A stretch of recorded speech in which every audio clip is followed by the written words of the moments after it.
Ano pa ulit? Jack. Jake, oo. Sir, ano yung ano nyo? Yung team ng ano po, dinodrawing ninyo? Bali, ang team kasi natin ngayon, all about Women's Month. Okay. So ngayon, itong piece na ginagawa ko, image siya, o mag-abstract siya na image ng babae.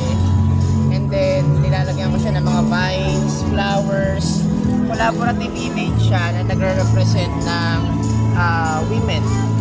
Diba? How we can represent a women or kung gaano sila ka-strong. Okay. Ganon. And then, at the same time, how colorful kung anong ambag ng kababaihan sa lipunan natin. Yung pag-drawing nyo, sir, matagal nyo nang ginagawa? Yes, actually, nag-start po yung grupo namin since 2008. Ano pong pangalan?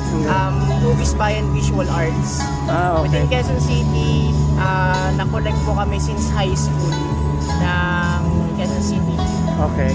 Then, ayun, dati mga workshopper lang kami, then now kami na yung nag-train sa mga high school students ng kahit anong klase ng art, mapa-modern art, mapa-cultural art. At the Okay. same time, ayan, iba't iba na rin yung linya namin ng mga art namin, like chalk art, tattoo art, may nagpe-painting sa amin, nagpa-mural.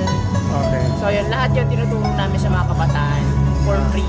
For free, very good. Thank you, sir. Galing Yung naman ng support ano. lang din po ng Quezon City Government. Okay. Kailan kayo nag-start? Since 2008, 2008. tapos yun, nag-announce kami kung kailan kami nagkakaroon ng workshop, kung saan yung location. Okay.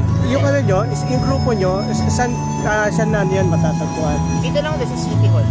Sa City Hall. Okay, oo. Tapos yun, contact lang kung sakaling ganito may mga event, yan, kinukuha kami para ganito. And then yung mga bypassers, yan, nai-collaborate na lang din. Okay.